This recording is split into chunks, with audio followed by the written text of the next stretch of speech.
Hola amigos, muy buenas tardes, noches, días. Espero que hayan estado muy bien en este último periodo sin escucharnos. Para mí no ha pasado mucho, para mí han pasado como 2 horas más o menos. Como les digo, estoy preparándome para mi examen de titulación. Me dio frío, así que ahora estoy un poco mormada porque soy muy sensible al frío, pero bueno, espero no moleste demasiado.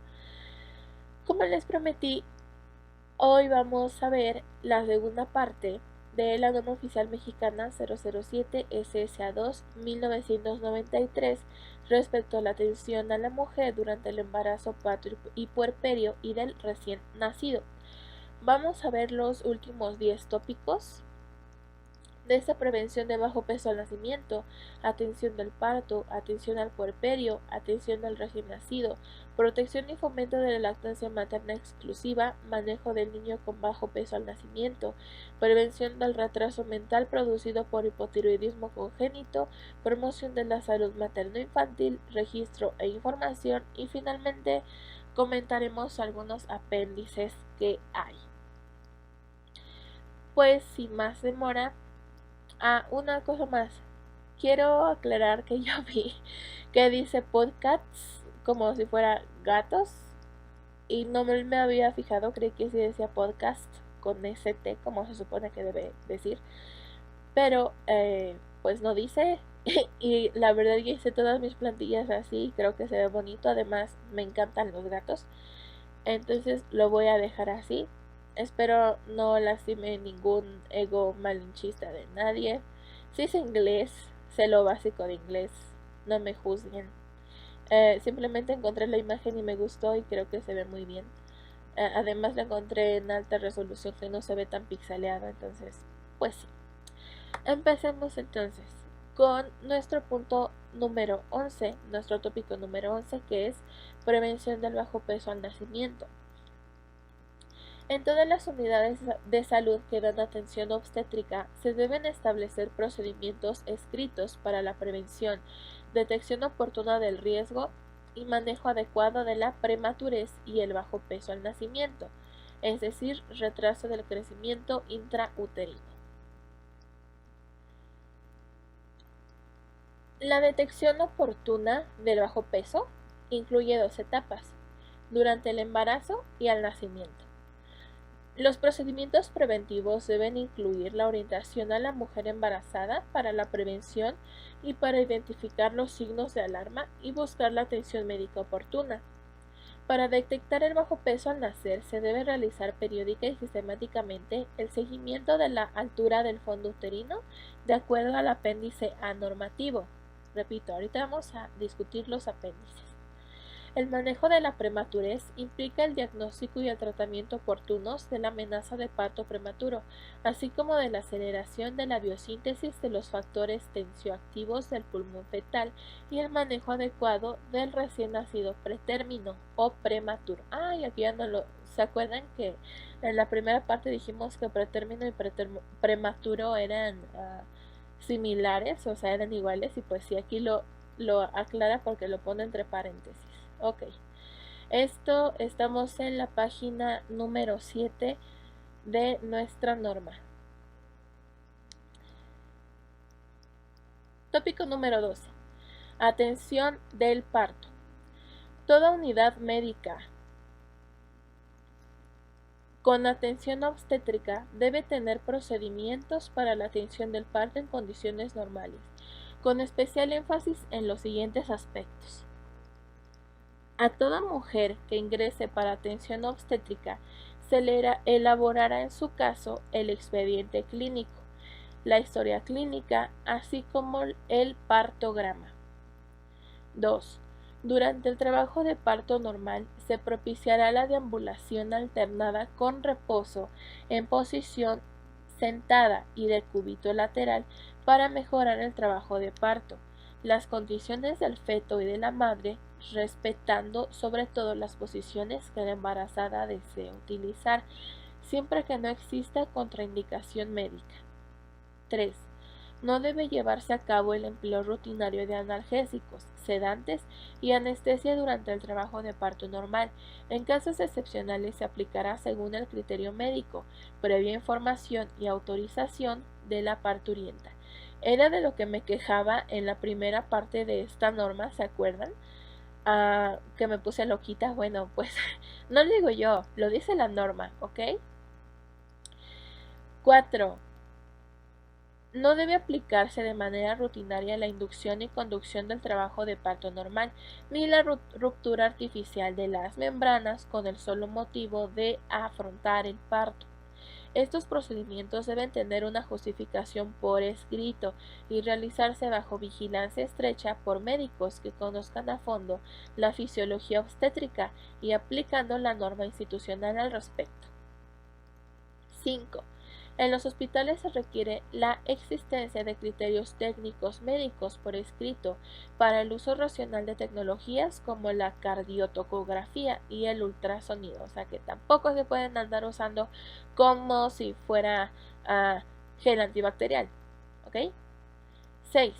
Toda unidad médica con atención obstétrica debe contar con lineamientos para la indicación de cesárea, cuyo índice idealmente se recomienda de 15% en los hospitales de segundo nivel y el 20% en los de tercer nivel en relación con el total de nacimientos, por lo que las unidades de atención médica deben aproximarse a estos valores.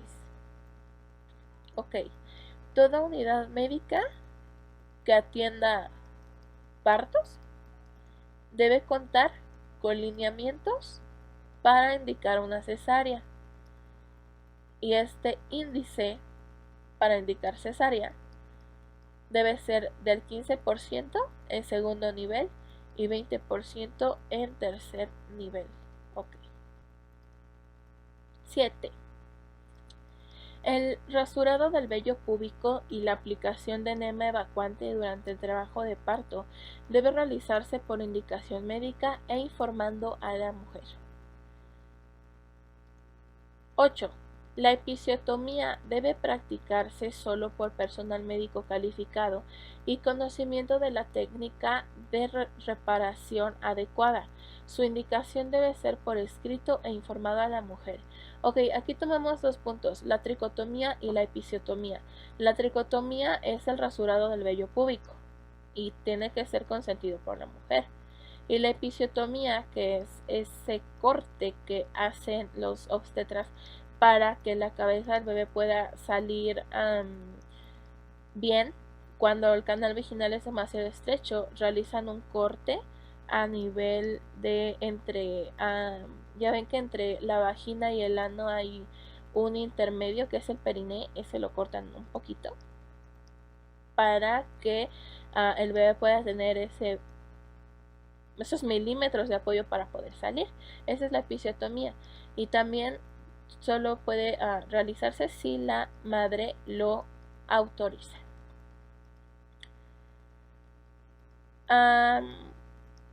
Inciso 5.4.2.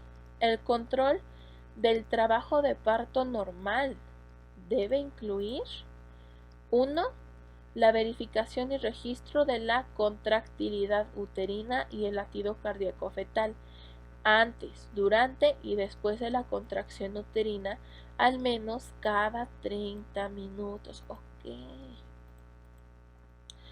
Entonces debemos registrar cada 30 minutos el número de contracciones uterinas y el latido cardíaco fetal. Cada 30 minutos. Antes, durante y después de la contracción uterina. Registrar contractilidad uterina y latido cardíaco fetal antes, durante y después de la contracción uterina cada 30 minutos. Okay. 2. La verificación y registro del progreso de la dilatación cervical a través de exploraciones vaginales racionales, de acuerdo a la evolución del trabajo de parto y el criterio médico. O sea, esto se refiere a los tactos. El progreso de la dilatación cervical a través de exploraciones vaginales. Okay. La dilatación se mide con deditos. Cada dedito se supone que mide 1 centímetro. Entonces, se va antes de que corone el bebé, antes de que sea el coronamiento, o sea, que es una corona, pues un accesorio que te pones en la cabeza, ¿no? Y si ves por encima de una corona, ¿qué vas a ver? Pues una pelona, ¿no? Lo que es, por decirlo coloquialmente, la tapa de los sesos, ¿no? Esta parte del cráneo que queda arriba es justamente lo que se ve cuando el bebé corona, porque se le ve solo la parte superior del cráneo.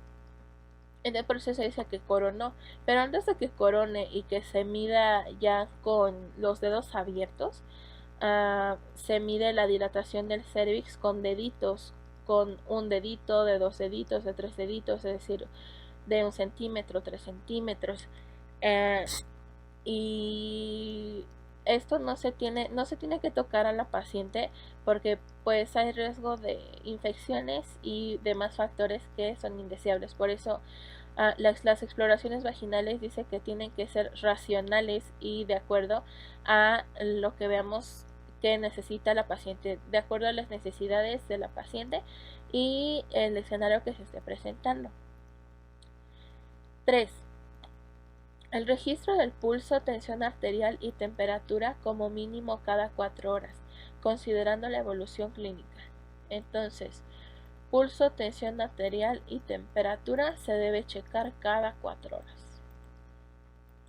Y el registro de la contractilidad uterina y el latido cardíaco fetal, ¿cada cuánto? Cada 30 minutos. Y signos vitales de la madre cada 4 horas. 4. Mantener la hidratación adecuada de la paciente. 5. El registro de los medicamentos usados, tipo, dosis, vía de administración y frecuencia durante el trabajo de parto. Medicamentos usados, tipo, dosis, vía y frecuencia. Tipo, dosis, vía y frecuencia. Tópico 5.4.3. Para la atención del periodo expulsivo normal se debe efectuar el aseo perineal y de la cara interna de los muslos y no se debe hacer presión sobre el útero para acelerar la expulsión. Ay, no, imagínense. Eso solo está en las películas. Pero se hace. No lo duden. Inciso 5.4.4. Para la atención del alumbramiento normal se debe propiciar el desprendimiento espontáneo, no artificial ni provocado, de la placenta y evitar la tracción del cordón umbilical antes de su desprendimiento completo, comprobar la integridad y normalidad de la placenta y sus membranas, revisar el conducto vaginal, verificar que el pulso y la tensión arterial sean normales, que el útero se encuentre contraído y el sangrado transvaginal sea escaso. Puede aplicarse oxitocina o ergonovina a dosis terapéuticas si el médico lo considera necesario.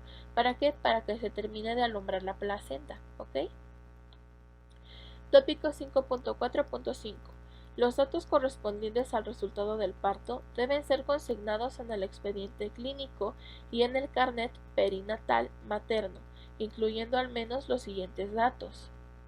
Es decir, que lo que se registra en el expediente y en el carnet perinatal debe ser el tipo de parto, fecha y hora del nacimiento del recién nacido, condiciones del recién nacido al nacimiento, es decir, sexo, peso, longitud, perímetro cefálico, Apgar al minuto, Apgar a los 5 minutos, edad gestacional, diagnóstico de salud, administración de vacunas, inicio de alimentación a seno materno.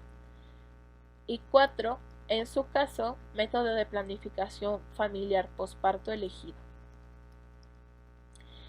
Siguiente tópico. Tópico 13. Atención al puerperio. Para empezar, nos define lo que es puerperio inmediato, lo que es puerperio mediato Ajá. Y ya. Entonces, el puerperio inmediato son las primeras 24 horas posparto normal. Primeras 24 horas posparto normal, puerperio inmediato. ¿Ok? Y nos dice, toda unidad médica con atención obstétrica deberá contar con procedimientos por escrito para la vigilancia del puerperio inmediato y debe incluir 1.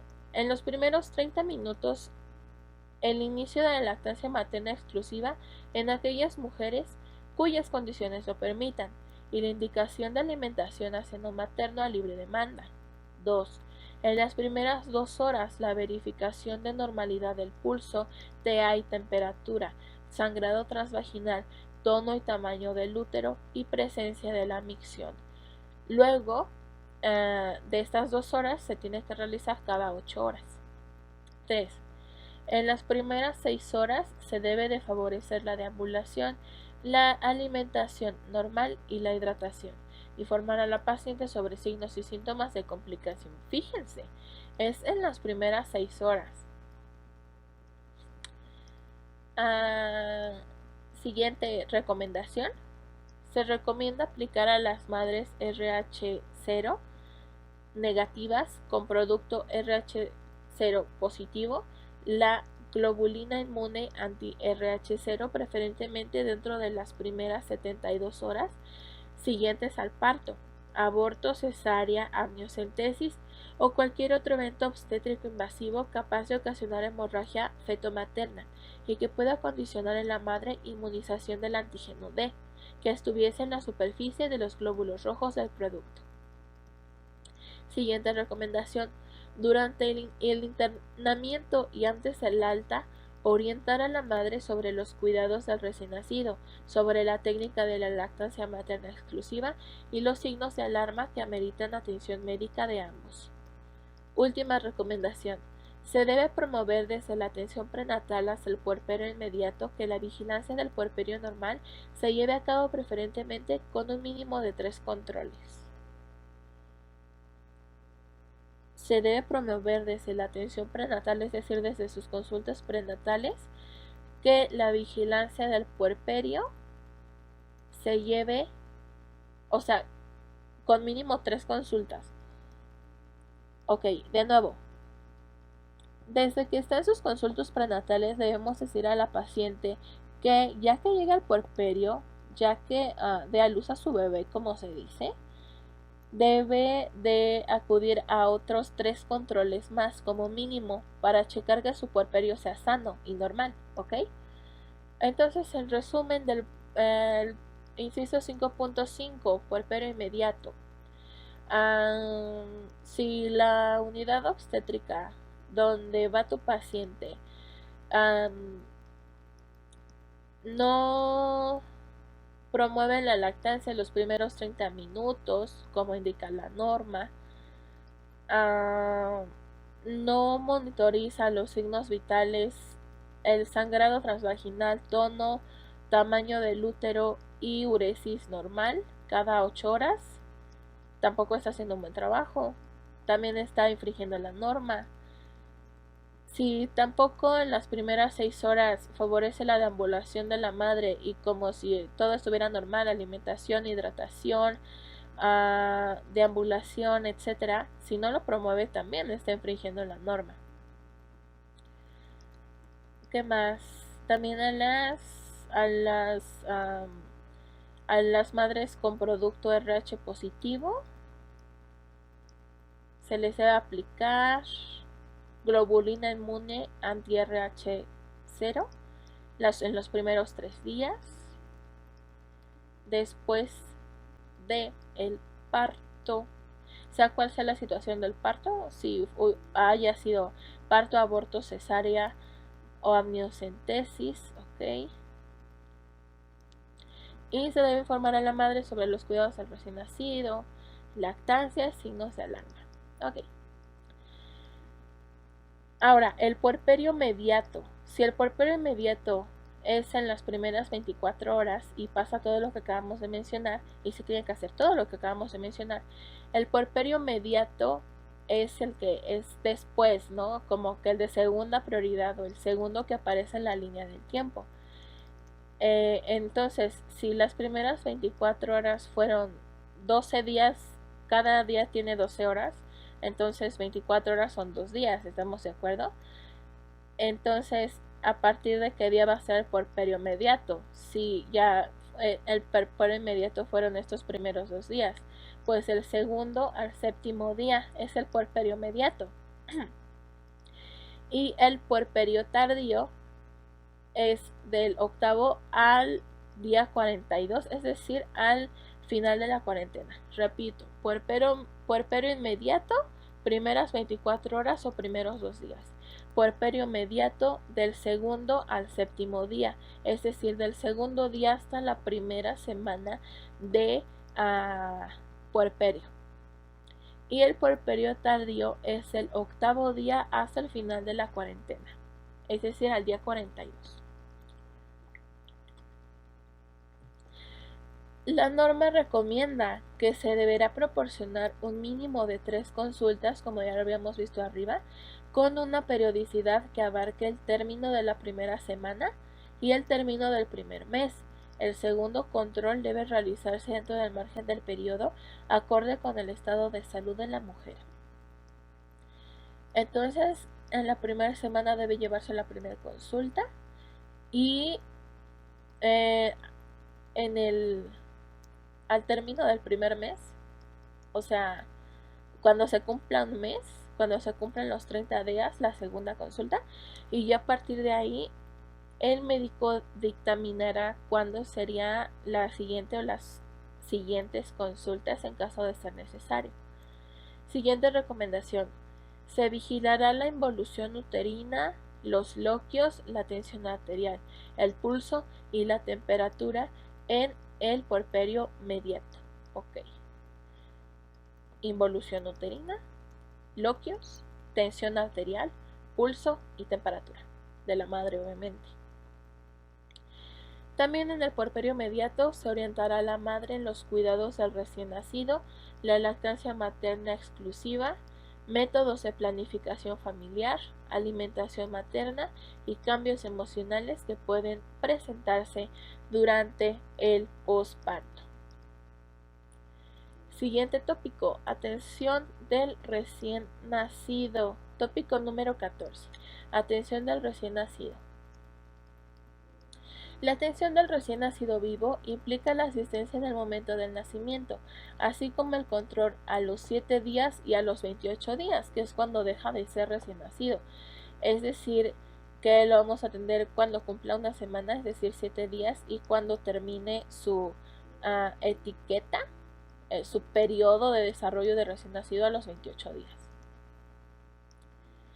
Toda unidad médica con atención obstétrica deberá tener normados procedimientos para la atención del recién nacido, que incluyan reanimación, manejo del cordón umbilical, prevención de cuadros hemorrágicos con el empleo de vitamina K, se indica 1 miligramo intramuscular, y la prevención de la oftalmia purulenta, examen físico y de antropometría, es decir, peso, longitud y perímetro cefálico. Tablas para la valoración de Apgar del apéndice B, así como para valorar la edad gestacional, madurez física y madurez neuromuscular de acuerdo con el apéndice C. A criterio de la institución se podrá utilizar cualquiera de las dos opciones que incluyen, porque, por ejemplo, el Apgar tiene dos opciones.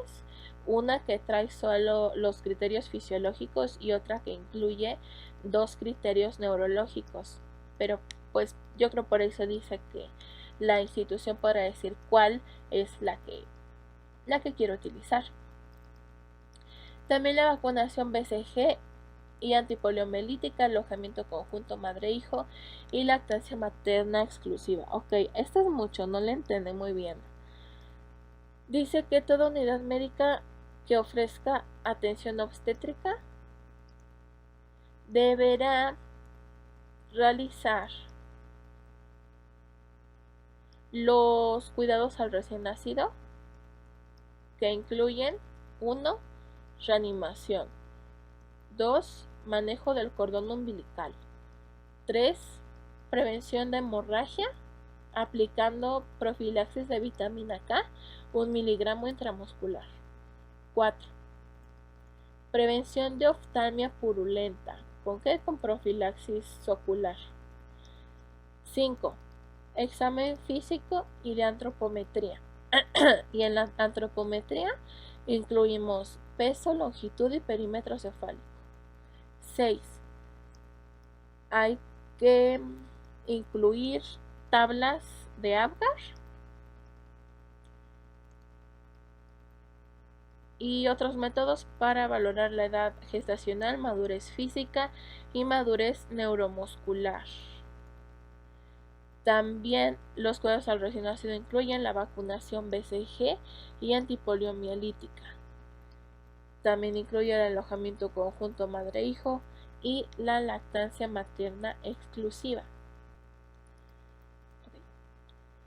Se recomienda investigar rutinariamente en el recién nacido de madre RH negativa que se sospeche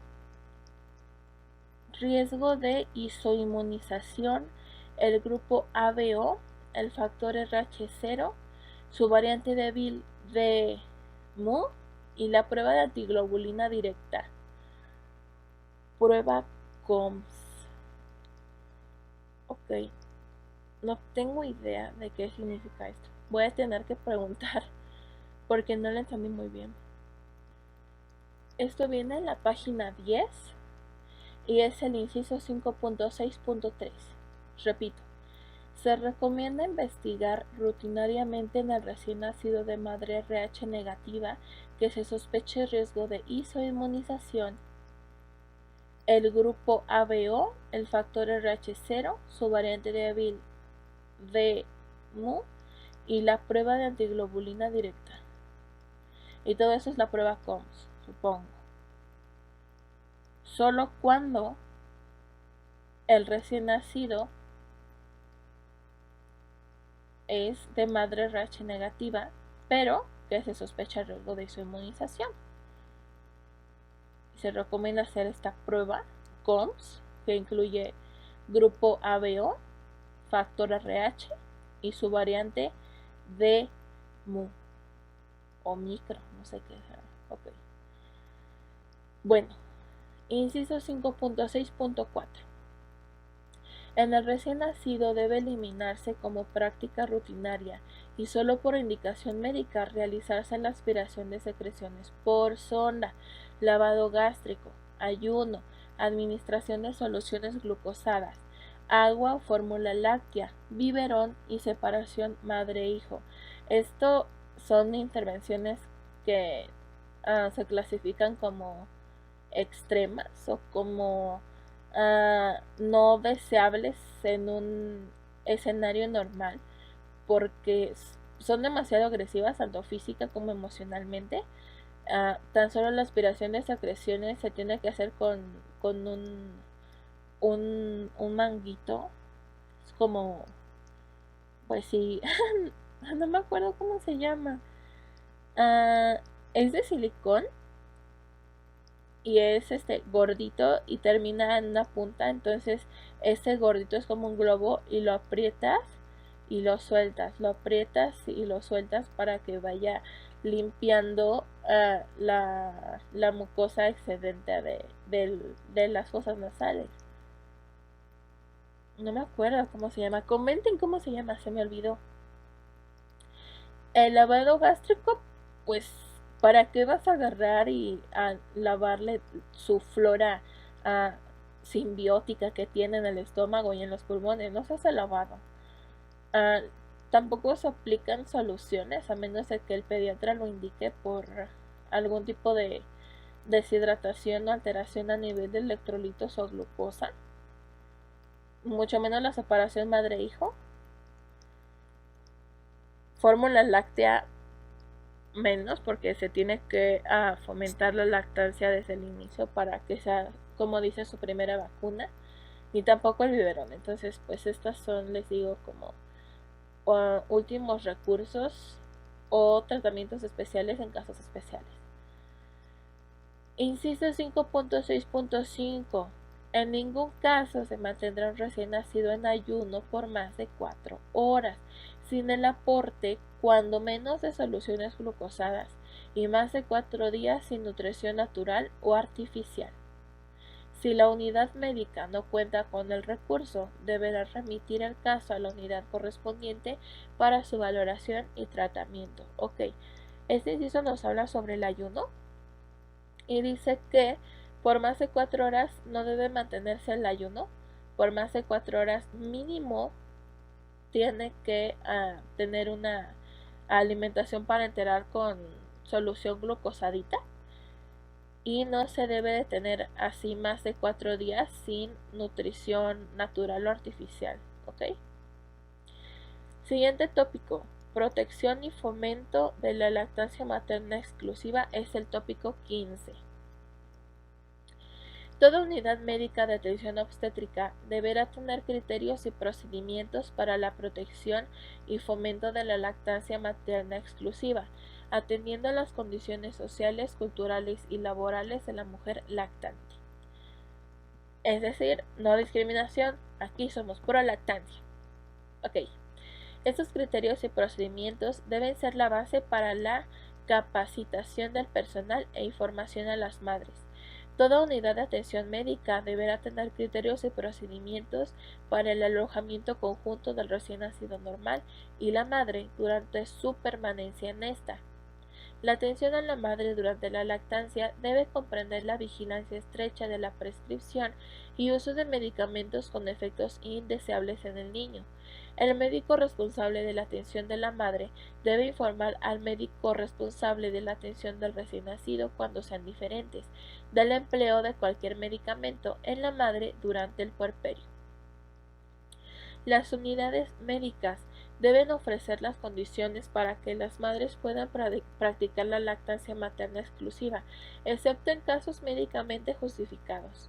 Deberá informarse diariamente a embarazadas y puérperas acerca de los beneficios de la lactancia materna exclusiva y los riesgos derivados del uso del biberón y leches industrializadas. En las unidades médicas no se permite la distribución gratuita y la promoción de sucedáneos de la leche materna.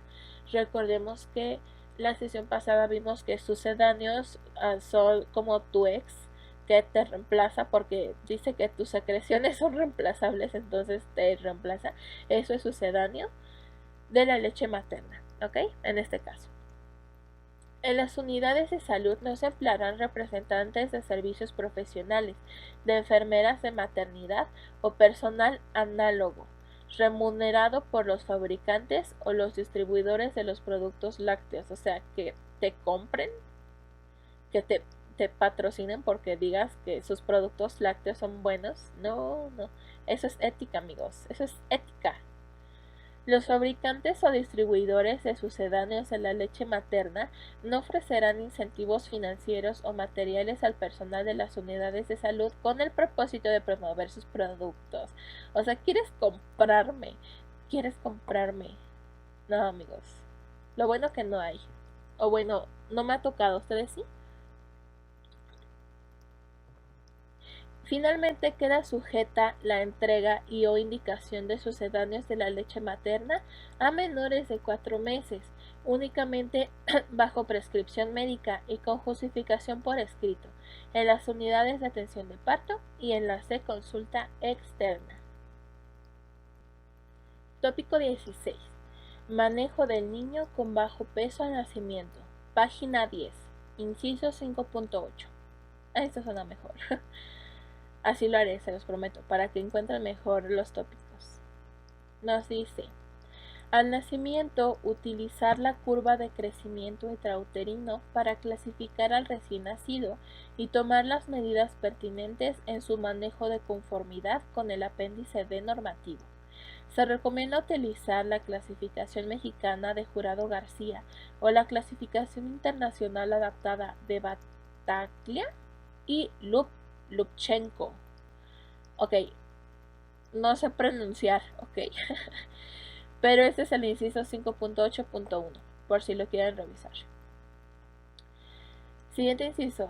Las instituciones de salud deben promover que la atención de la amenaza de parto pretérmino, el parto pretérmino, el recién nacido pretérmino y el retraso del crecimiento intrauterino se lleve a cabo en unidades de segundo o tercer nivel o por personal especializado. ¿Por qué? Porque ya no estamos hablando de un embarazo normal, ya no es eutóxico, ¿ok? Ya estamos hablando de que el producto está en peligro. Y si el producto está en peligro, también lo está la integridad de la madre. Por eso es que se debe de canalizar a un segundo y un tercer nivel según sea el caso de gravedad.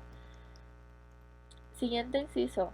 Se debe promover que el recién nacido de bajo peso sea alimentado con leche materna y la creación de bancos de leche materna en las instituciones donde se hospitalizan niños de pretérmino que no pueden ser alimentados por la madre. Aquí les recomiendo una página que me presentó mi profesora que me dio la materia de salud de la mujer y práctica de atención primaria, que se llama la Liga de la Lactancia Materna o la Liga de la Leche, creo era. Y aquí es un blog para mamás y pues personas que les interesa la lactancia, y ahí habla también sobre los bancos y pues se puede decir como donación de tu leche, de tu calostro y de tus anticuerpos para poder alimentar a otros bebés. Está muy bonito. Sororidad de hermanas. Último inciso de este tópico. Los padres deben ser instruidos sobre los cuidados domiciliarios del recién nacido de bajo peso, porque repito, esto es más delicado. Un recién nacido de bajo peso va a estar un poco más susceptible, como vimos en los conceptos, a adquirir iras ciegas. Siguiente tópico 17, prevención del retraso mental producido por hipotiroidismo congénito. Esto es nuevo para mí, amigos. Este no lo había visto. O tal vez sí lo vi, pero no me acuerdo. Vamos a ver. La prevención del retraso mental producido por hipotiroidismo congénito se debe llevar a cabo a través de la promoción de la salud, el diagnóstico y el tratamiento oportuno. Toda unidad que atienda partos y recién nacidos debe efectuar el examen de tamiz neonatal, importantísimo el tamiz neonatal, entre las 48 horas y preferiblemente antes de la segunda semana de vida. Ok. Primeras 48 horas y antes de la segunda semana de vida se debe de hacer el tamiz mediante la determinación de tirotropina TSH en sangre extraída por punción del talón o venofunción colectada en papel filtro. La prueba debe efectuarse antes del primer mes para evitar daño cerebral que se manifiesta por retraso mental.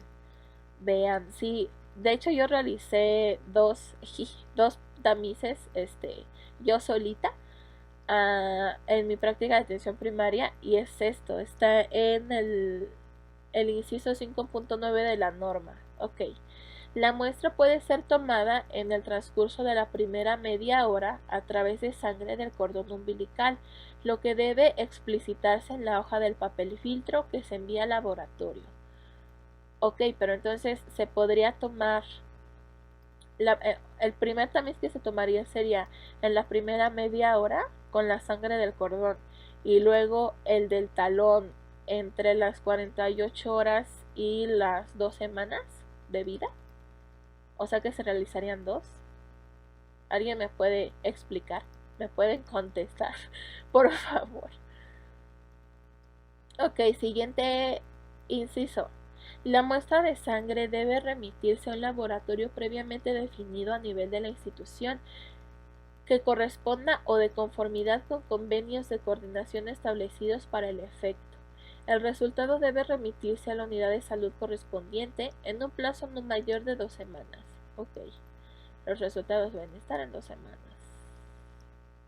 Entendido. Siguiente inciso. El diagnóstico de un caso comprobado de hipotiroidismo congénito se establece por determinación de tirotropina y tetrayodotironina o T4 en suero de sangre extraída. Ok. es lo que encuentran entonces. Ok. Siguiente inciso. El tratamiento del caso comprobado de hipotiroidismo congénito se debe llevar a cabo por administración de hormona tiroidea a dosis terapéutica, es decir, de 10 a 12 microgramos de L-tiroxina por kilo de peso por día. Repito, se les debe de aplicar hormona tiroidea de 10 a 12 microgramos por kilo de peso por día como tratamiento. Último inciso. El control y el tratamiento del paciente debe continuarse y por ningún motivo suspenderse hasta que alcance una edad neurológica equivalente a los 2 años.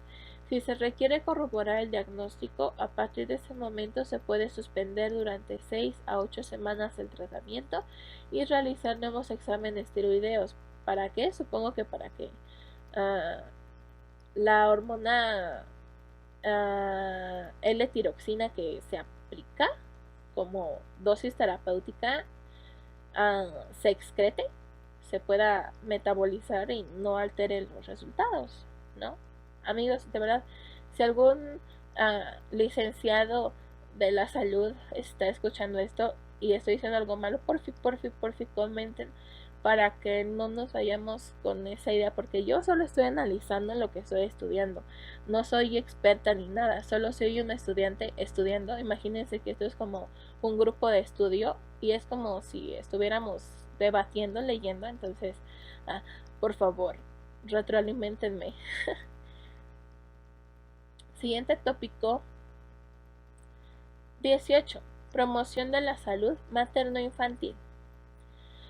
La promoción de la salud se debe llevar a cabo en la comunidad y en la unidad de salud de los sectores público y social, y en su caso, en el privado. Las instituciones y unidades deben establecer un programa educativo con los contenidos a transmitir a la población y a las embarazadas por parte del personal de salud que comprendan los temas siguientes. 1. Importancia de la mujer y la madre en el autocuidado de la salud personal y familiar. Súper importante.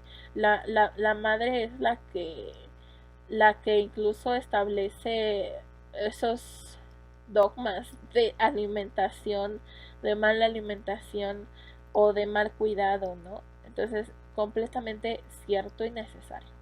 2. Importancia y beneficio del control prenatal. 3.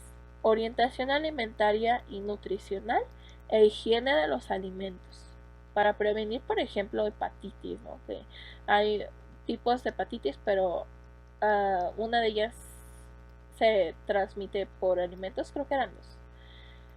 Y pues otras enfermedades diarreicas más que nada por virus que se pueden prevenir si se hierve el agua a temperatura adecuada y se lavan los alimentos que tienen más tendencia a provocar enfermedades si no se limpian bien, que pues bueno, son básicamente todos. En estos tiempos pues ya son básicamente todos. 4. Orientación e información a la madre sobre el uso de medicamentos durante el embarazo y la lactancia con efectos indeseables en el feto o en el niño. Es decir, ¿cómo se llamaban estos medicamentos? Teratogénicos. ¿Ok? 5. También se tiene que hablar, se les tiene que explicar las ventajas de la lactancia materna exclusiva y la técnica del amamantamiento y orientación sobre la atención a los problemas más frecuentes. 6. Cuidados durante el embarazo y el puerperio y signos de alarma que requieren atención médica urgente, así como el lugar donde acudir para la atención. 7. Signos del inicio del parto y conducta ante los mismos. 8. Cuidados del recién nacido y signos de alarma que requieren atención médica urgente. 9.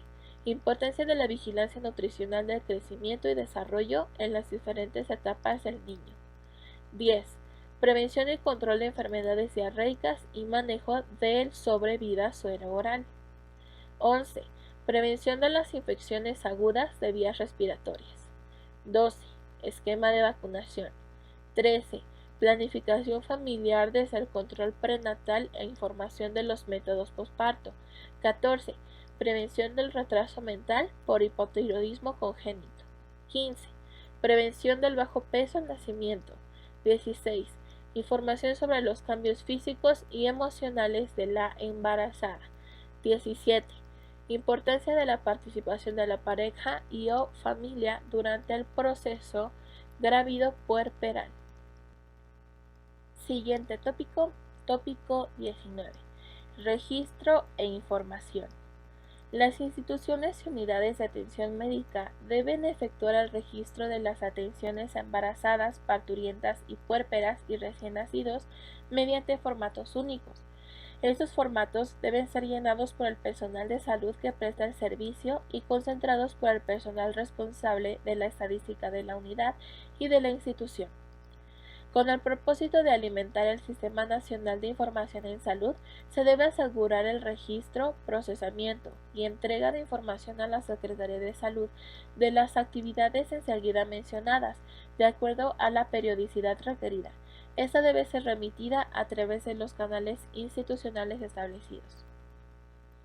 Y las actividades, amigos, que debemos de registrar son todas estas que les voy a decir. Ojito aquí. Debemos registrar las embarazadas atendidas de primera vez según trimestre gestacional. Debemos registrar consultas totales embarazadas. Debemos registrar consultas subsecuentes por trimestre de gestación. Debemos registrar toxoide tetánico aplicado a embarazadas según primera y segunda dosis y dosis de refuerzo en su cartilla, obviamente. Debemos registrar puérperas atendidas de primera vez. Debemos registrar consultas totales a puérperas. Debemos registrar consultas subsecuentes a puérperas. Debemos registrar partos atendidos según edad gestacional, ya sea pretérmino, inmaduro, prematuro, término, maduro, postérmino o posmaduro.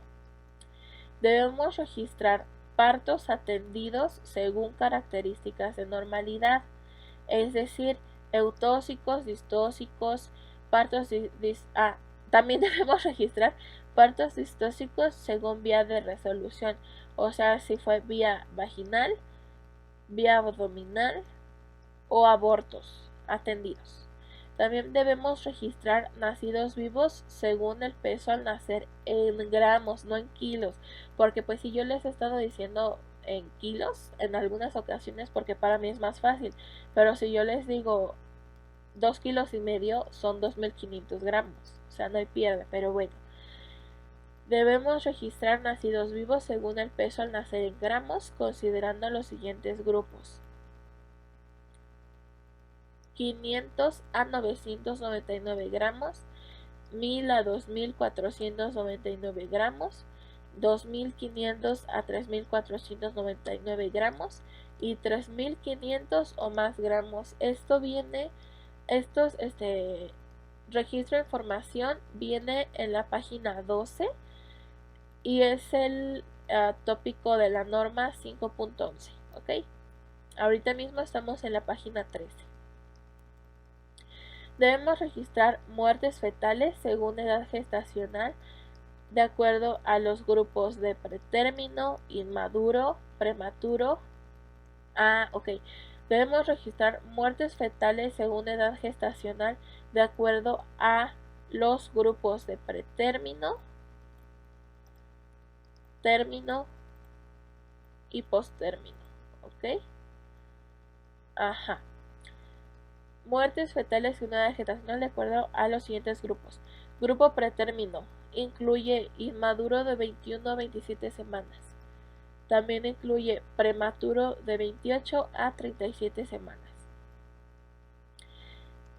También debemos registrar las muertes fetales según el grupo de edad gestacional a término. Y en este grupo se incluye los maduros, que son de 37 a 41 semanas. Es decir, cuando mueren a término es en el periodo de edad gestacional de 37 a 41 semanas de gestación, y cuando la muerte fetal está en el grupo de edad gestacional post-término, se incluyen posmaduros de 42 o más semanas. También se deben de registrar las muertes maternas y muertes de recién nacidos. Repito, aquí estamos en la página 13, ¿ok? Estamos en la página 13 de la norma oficial mexicana 007. Siguiente inciso, del mismo criterio, para cada nacido vivo debe llenarse un certificado de nacimiento en original y 4 copias. Enfermería, nos toca el papeleo la mayoría de las veces, entonces acuérdense que según la norma, por cada nacido vivo debe llenarse un certificado de nacimiento en original y 4 copias, cuya distribución gratuita será a cargo de la Secretaría de Salud. Okay. Siguiente inciso. El certificado debe ser llenado por el médico o la persona que atiende el parto y al recién nacido, inmediatamente después del mismo o dentro de las primeras 24 horas de ocurrido. En caso de que ninguna persona asistiera a la madre en el parto, es decir, que la dejen sola y ella logre el proceso solita, el certificado puede ser llenado por personal auxiliar de salud de la propia comunidad, o bien los familiares deben notificar al personal de la unidad más cercana para que efectúe el registro. Ok. Último inciso. Para cada muerte materna o infantil debe efectuarse el llenado de certificado de defunción inmediatamente después de la ocurrencia del hecho, observando lo señalado por las disposiciones técnicas sobre el manejo de certificado de defunción. Asimismo, en caso de muerte fetal se debe llenar el certificado correspondiente de acuerdo a las disposiciones técnicas antes mencionadas. Finalmente, tópico 20. Apéndices normativos. Apéndices normativos viene desde la página 13 hasta el final y es el tópico 6 de la norma. Aquí es el tópico 20, pero pues en la norma es el 6, ¿ok? Y pues vamos a ver que el apéndice A. Ay, miren, aquí están los percentiles. Aquí están los percentiles, qué emoción. Bueno, el apéndice A mide la altura del fondo uterino según la edad gestacional. Pero es del fondo uterino. Creí que era del peso. ¿Se acuerdan que era percentil 10, percentil 90? Según la edad gestacional y el peso y así que les dije. Se parece mucho a al apéndice A normativo, que viene, repito, en la página número 14, pero no. Y dice, altura del fondo uterino según edad gestacional. Criterios de clasificación del apéndice A normativo. Es decir, cómo interpretar esta tabla. La altura del fondo uterino según la edad gestacional se debe medir a partir del borde superior de la sínfisis del pubis hasta alcanzar el fondo uterino.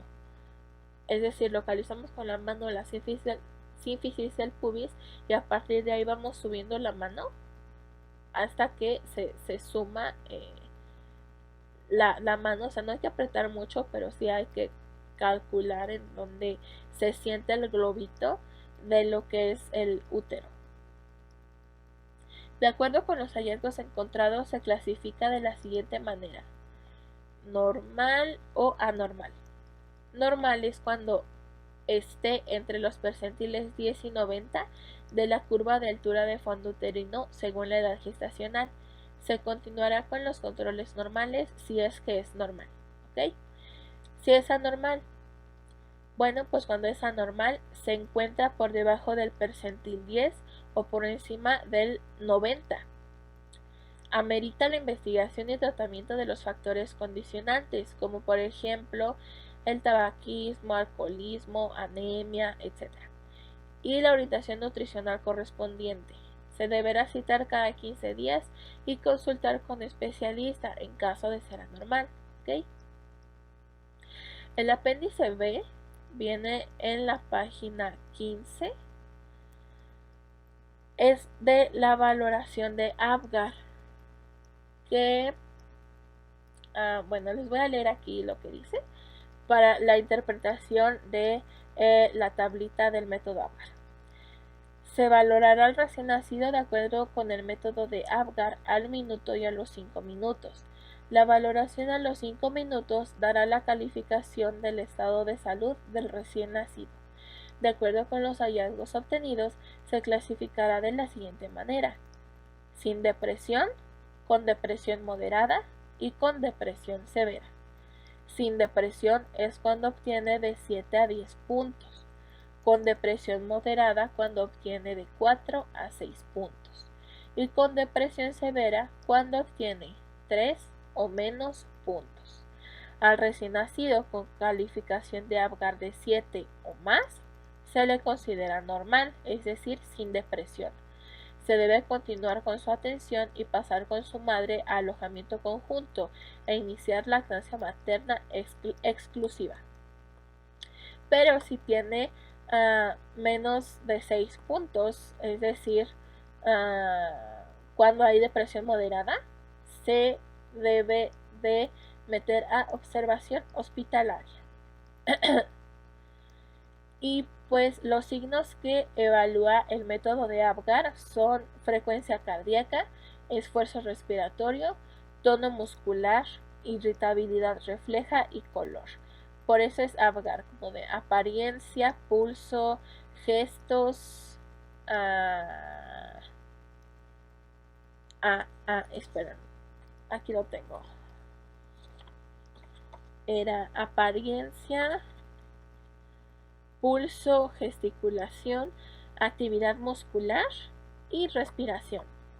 Pues si se las quieren aprender así con el acrónimo de Apgar, es así: apariencia, pulso, gesticulación, actividad muscular y respiración.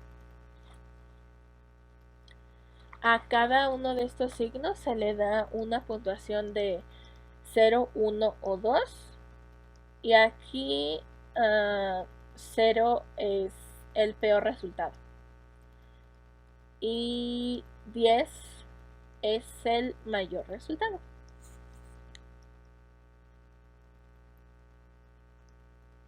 Luego en la página 16 viene el método Capurro para sacar la edad gestacional. Se utilizan 5 datos somáticos, que son formación del pezón, textura de la piel, forma de la oreja, tamaño del seno y los surcos plantares. Y se le agregan 2 signos neurológicos, que es el signo de bufanda y signo de cabeza en gota o caída de cabeza. Cuando el niño está sano normal, tiene más de 12 horas de nacido, se deben utilizar solo 4 datos somáticos de la columna A. Es decir, se excluye la forma del pezón, porque en la columna A tenemos forma del pezón, textura de la piel, forma de la oreja, tamaño del tejido mamario y pliegues plantares, pero entonces omitimos forma del pezón y nos quedamos con textura de la piel, forma de la oreja, tamaño del tejido mamario y pliegues plantares, porque es muy chiquito, apenas tiene está sano normal y tiene más de 12 horas de nacido. Entonces no es necesario aplicar el otro, supongo. Bueno, repito, cuando el niño está sano normal y tiene más de 12 horas de nacido, se deben utilizar solo 4 datos somáticos de la columna A. Se excluye la forma del pezón y se agregan los 2 signos neurológicos de la columna B. Ok, eso me lo van a entender cuando vean la norma. Es de la página 16. Porque normalmente las imágenes de Google te dividen a Capurro por valoración A y B, o sea que tiene dos formas, la A y la B. En la A incluye solo los datos somáticos y en la B incluye datos somáticos y neurológicos, pero aquí está padre porque te los junta los dos. Es mucho más eficiente para la vista y para aprenderlo. Se suman los valores de los datos somáticos y los signos neurológicos, agregando la constante de 200 días para obtener la edad gestacional. Así es, aquí hay que aplicar una fórmula, amigos. Pero siempre es la misma fórmula, entonces pues no hay pierde. Solo la adaptas a lo que obtenga tu paciente en la tabla. Cuando el niño tiene signos de daño cerebral o disfunción neurológica, se utilizan los 5 datos somáticos agregando la constante de 204 días para obtener la edad gestacional. Ok, entonces aquí ya nos dijo que cuando hay daño cerebral se utiliza solo los datos somáticos y cuando está sano se utilizan los datos somáticos menos 1, es decir, 4, y se agregan los dos signos neurológicos. Y cuando está sano, la constante es de 200. Y cuando hay daño cerebral, la constante es de 204. Ok. Y de acuerdo con los resultados, a ver, aquí les explico, amigos. Les explico, porque sé que han de saber de qué está hablando. Pues esto lo acabo de estudiar en la mañana, que tengo mi tablita. Y el test de Capurro lo puse como con una mnemotecnia del horno de microondas también, porque si se sobrecose va a salir todo arrugadito y hasta con demasiada piel, ¿ok? Entonces se va a sobrecocer, y si está muy inmaduro, si es pues prematuro, en sus 3 niveles, prematuro leve, moderado o prematuro extremo, va a estar, por ejemplo, con el pabellón auricular aplanado y sin incurvación del cartilaguito que nos duele ahorita con el cubrebocas. El pabellón es el que se nos dobla y que nos duele, pues ese lo tiene aplanado y sin incurvación. Sus glándulas mamarias no son palpables, son planas. Su pezón es apenas visible. Su piel es gelatinosa y muy delgadita y no tiene pliegues. Ahí es cuando es súper prematuro extremo, cuando tiene menos de 32 semanas de gestación. ¿Cómo calculo entonces? ¿Para qué me sirven todos estos criterios que vemos aquí? De forma del pezón, textura de la piel, forma de la oreja, tamaño del tejido mamario y pliegues plantares. Porque cada uno, es que tienen que ver la tabla, por favor, porque cada uno tiene una puntuación específica. Ni siquiera podemos establecer un patrón porque son muy diferentes, pero el punto es de que si ustedes buscan ahorita una imagen, se las explico. Cada uno de esos criterios tiene una puntuación. Entonces, tú sumas esta puntuación de tu paciente, de tu recién nacido. Y con base en el resultado vas a pasarlo a una fórmula. La fórmula nos dice que la edad gestacional es igual al puntaje que obtuviste de la tabla más 200 sobre 7 en el caso de que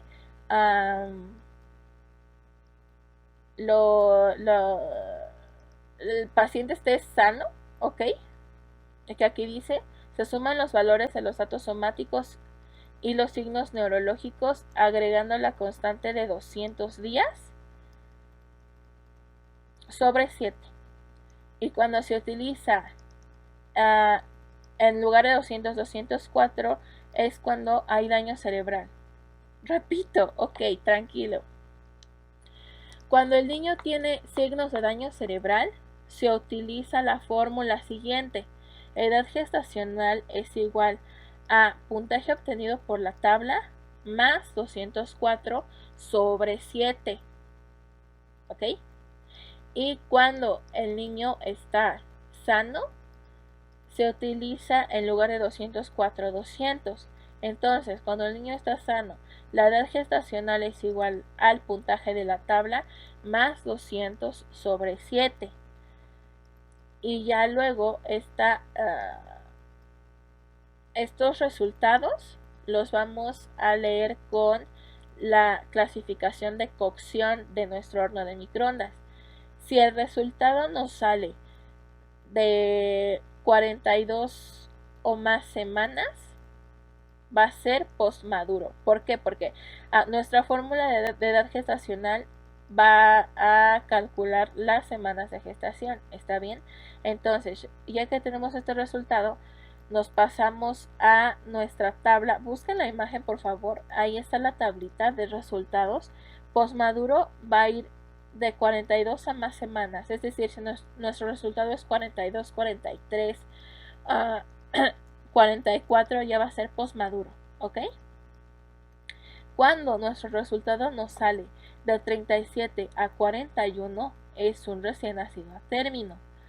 Cuando el resultado de nuestra fórmula nos sale de 35 a 36, es prematuro leve.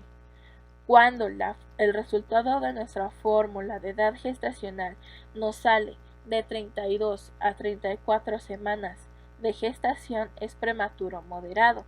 Y prematuro extremo es cuando en nuestra fórmula nos sale 32 o menos, es decir, 32, 31, 30. Ya es un prematuro extremo. ¿Ok? Les prometo retomar este tema con imágenes y más explicación en un futuro. Me están saliendo bastantes temas para sacar explicación, pero pues todo a su tiempo. Ajá. Entonces continuamos con la norma. Ya expliqué esto de la constante de 200 y 204. Ahora, de acuerdo con los hallazgos, se clasificarán de la siguiente manera. Prematuro o pretérmino es todo aquel recién nacido que sume menos de 260 días de edad gestacional. Se debe enviar a una unidad hospitalaria y o pasar a terapia intensiva de acuerdo a su condición. Y a término maduro cuando el recién nacido sume 261 a 295 días de gestación. Si las condiciones lo permiten, debe pasar con su madre en alojamiento conjunto e iniciar lactancia materna exclusiva.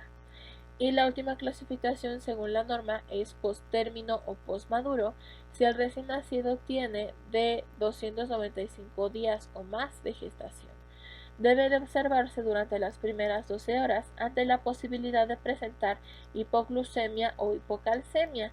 Pasado el periodo, si sus condiciones lo permiten, debe pasar con su madre en alojamiento conjunto e iniciar lactancia materna exclusiva. Ok, aquí pues sí cambia la fórmula según la norma, pero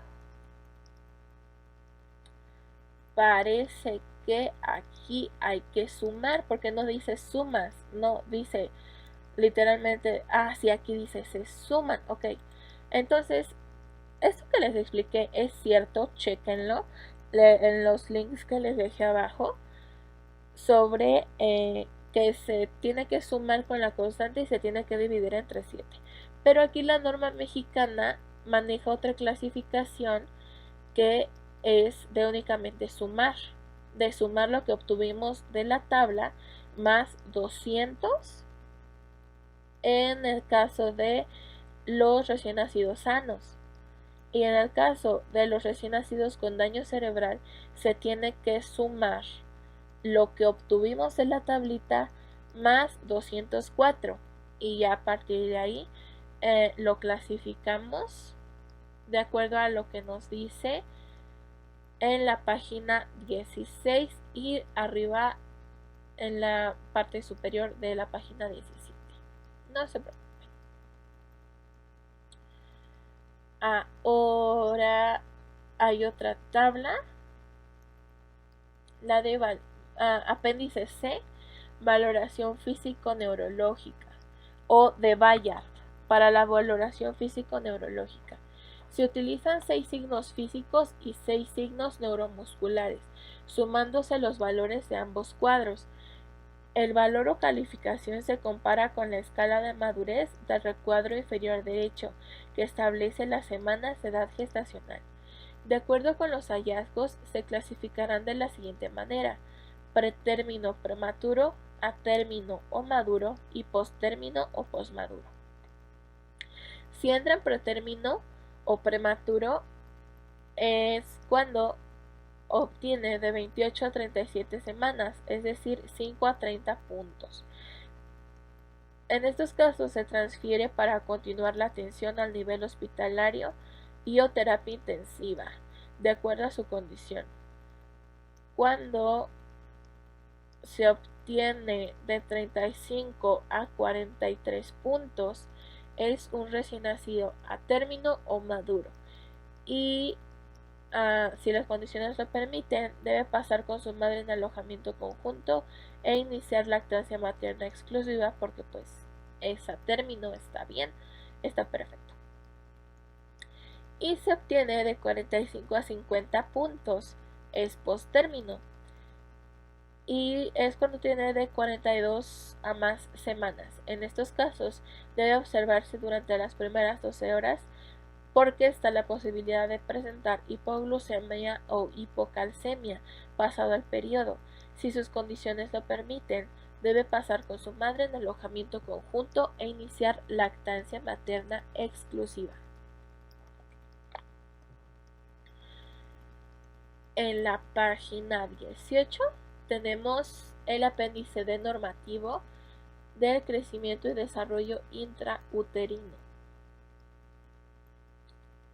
Es una tabla, escala, que nos habla sobre grande para la edad gestacional, pequeño para la edad gestacional y apropiado o normal para la edad gestacional.